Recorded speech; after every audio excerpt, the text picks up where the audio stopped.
million tons entails two phases. In the first phase, we want to go to 20, and then we want to get to 25 million. The original plan was to get to 20 million tons by 2020. Because of the current economic slowdown, those plans have been pushed forward by about 12 months. So we expect to be at 20 million tons by 2021 and 25 million by FY23. So end of 2022 calendar is when we plan to be 25 million tons. Would that also change your IPO plan? Yes. You said that you intend to get 20 MTPA and then Absolutely. when can we expect your IPO to come? So about 12 months delayed from the original date. So the original date we were hoping to list by December 2020. That would probably get pushed out by 12 months from December 21. Actually the two are very linked. We want to first get to 20 million tons before we do an IPO, because I think that is the critical level at which we have enough scale. We have a de-risked strategy in terms of our raw materials, and also we have market share penetration in all the regions that we play in. So that is why I'm very sure that it is only after we achieve 20 million tons, or there is clear visibility of 20 million tons, that we will go in for an IPO. And about the cost also, for 20 million ton, you said 2,000 crore. And now you already have 14 million tons, so this is 11 million ton. For 11 million ton, you are spending 2,900 crore approximately. Has the cost gone up, or what is your view on that?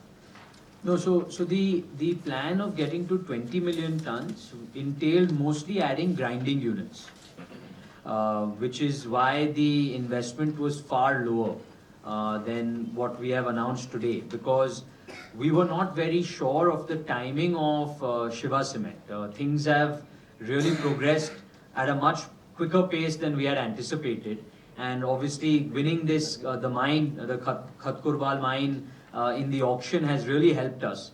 So that is why we are announcing a larger investment, because a clinkerizing unit consumes a lot more capital than a grinding unit. So that is why the plans of adding 11 million tons at 2,875 crores, roughly 2,900 crores, has happened. Apart from the clinkerizing unit at Shiva Cement, we are also enhancing our existing clinkerizing unit at Nandyal. We're going to be expanding that from 2.2 million today to 3 million tons. So with 1 million tons at Fujairah, 3 million tons at Nandyal, and 1 million tons at Shiva, 5 million tons of clinker is enough to produce about 15 million tons of slag cement, PSC. And then you have the balance quantities going and being sold as GGBS, which will be about 5 to 6 million tons. So that is how the numbers are stacking up. Apart from this, the other thing which all of you will be very cognizant of is the impending transaction of Bhushan Power and Steel for JSW Steel.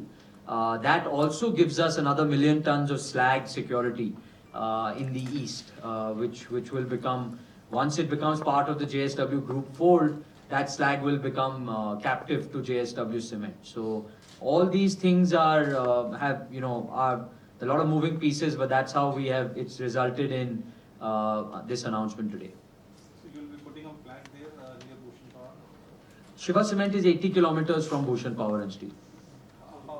What's the capacity now in Shiva Cement? The current capacity is 0.2 million tons only, but it was the mine that led us to acquire this asset in 2017. And we are proposing to take it to 1 million tons of clinker and 1 million tons of grinding, so that the balanced clinker can go to feed our grinding units in Odisha, as well Jajpur, Odisha, and Salboni, West Bengal. So what are the targets for Shiva Cement to take it? Because we've been hearing this for last many months, and maybe a year or so, that it's likely to go to 1 million tons of clinker, 1 million tons of grinding. What are the targets out there with regard to Shiva Cement?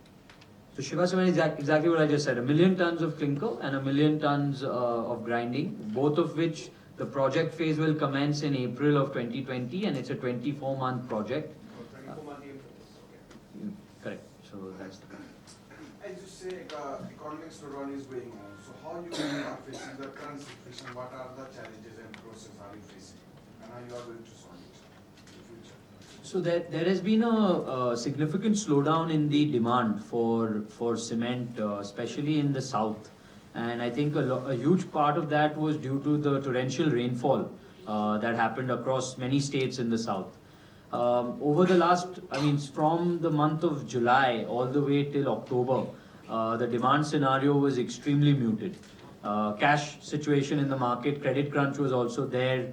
A lot of payments were getting delayed, and in general there was a liquidity crunch in the market. Things have started to pick up. There has been significant improvement in the month of October as well as in November. Things are becoming normal again, but I do think that it will take another 5 months. I think till March we will still see a muted demand situation. Even prices are at rock bottom today. I think prices also will only improve once demand comes back.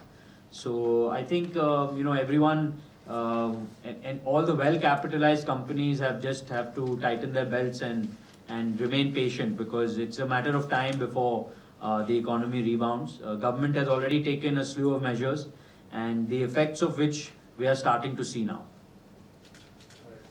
Will you be looking beyond slag cement or only slag?